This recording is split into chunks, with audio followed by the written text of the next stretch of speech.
Olá, meu nome é José Eduardo e sejam bem-vindos de volta, depois de uns meros 3 anos, ao projeto Infosumo, onde eu exponho informações em resumo. Vamos estudar, turma? A Primeira Guerra Mundial, também conhecida como a Grande Guerra, foi, como o nome diz, uma baita de grande guerra. Foi um conflito concentrado na Europa e África, entre os aliados formado pelo Império Britânico, a Terceira República Francesa e o Império Russo, e os Impérios Centrais, compostos pelo Segundo Reich Alemão, a Monarquia Austro-Húngara, o Sublime Estado Otomano e o Czarado Búlgaro. A história começa no início do século XX, onde os grandes impérios europeus estavam em um estado de crescimento, tanto de economia e de território, com figuras como Otto von Bismarck, chanceler da Alemanha que liderou os antigos estados separados contra a França na Guerra Franco-Prussiana. Tudo estava de boa, suave na nave, até que um dia ensolarado de verão, o herdeiro do trono austríaco... Nossa, pra você ver o quão ridículo o nome dos monarcas eram. Francisco Fernando Carlos Luiz José Maria, mais conhecido como Francisco Ferdinando, ao viajar pela cidade de Sarajevo, com objetivos de apaziguar o território da Bósnia, recém-anexado depois da grande crise do Oriente, foi assassinado pelo estudante sérvio Gavrilo Princip, com um tiro no pescoço. Esse evento foi a gota d'água para a Áustria-Hungria, que havia uma eterna rivalidade com o reino da Sérvia, de onde Gavrilo era. E depois de um ultimato da Áustria para a Sérvia, o reino austríaco declarou guerra à nação localizada ao seu sul. Para defender seu recém-aliado eslavo, o Império Russo, que estava ao leste da Áustria, declarou guerra nela. E para defender a Áustria, o Império Alemão declara guerra na Rússia. E, para aproveitar a oportunidade que o inimigo e a Rússia cedeu, a França e o Reino Unido declaram guerra na Alemanha e na Áustria-Hungria. E assim começou a Primeira Guerra Mundial. Agora vamos focar nos conflitos dessa guerra. As batalhas se iniciam na fronteira da Áustria com a Sérvia. O oficial Oskar Potiorek, liderando com seu exército um ataque contra a região montanhosa da Sérvia, não contava com os exércitos que haviam se posicionado nas colinas e conseguiram derrotar o exército austríaco. Para conseguirem ultrapassar a linha defensiva da fronteira francesa, os alemães decidiram invadir a Bélgica, invadir pela fronteira deles.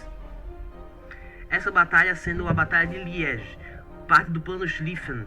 Com essa vitória, o exército alemão conseguiu, com vários conflitos, chegarem a 80 km de Paris, sendo barrados em uma fronteira entre a cidade belga de Verdun e o rio Marne.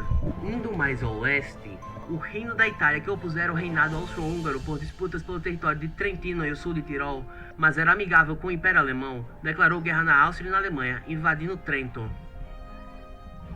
O Império Austro-Húngaro começou a ter mais progresso nas suas tentativas de invadir a Sérvia, tanto que a coroa e seu exército fugiram sem permissão para a Albânia. A Grécia, que havia uma família real germânica, mas politicamente era aliada aos aliados, teve seu governo dividido em dois, um pró-aliados, liderado pelo primeiro-ministro, e o outro pró-potências centrais, liderado pelo rei. O exército do primeiro-ministro ocupa a Tessalônica.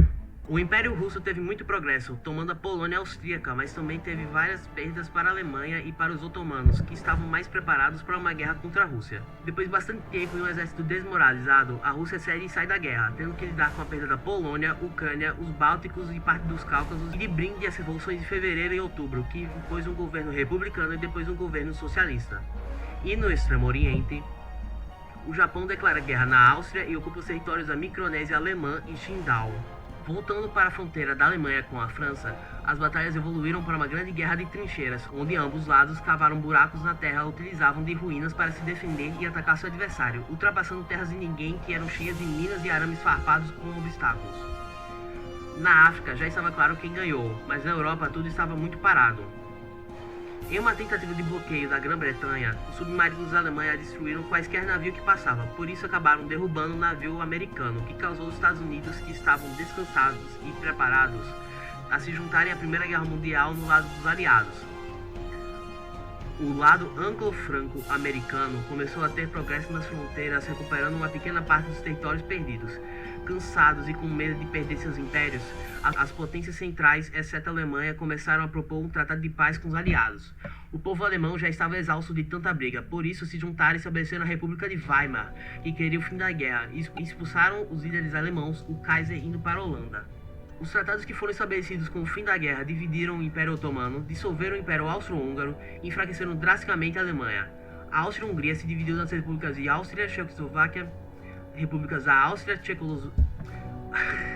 as repúblicas da Áustria, Tchecoslováquia, Hungria, Polônia e os reinos da Romênia e Iugoslávia. O Império Otomano foi partilhado entre a Itália, Grécia, França, Reino Unido e Armênia. A República de Weimar se transformou no Sergipe. A República de Weimar se transformou em Sergipe, triste e sem nada de valor.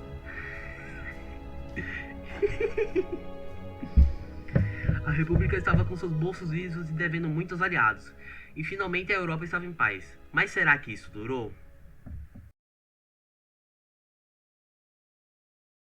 Depois de um ultimato da Áustria para a Sérvia, o reino austríaco declarou guerra à nação localizada ao seu sul.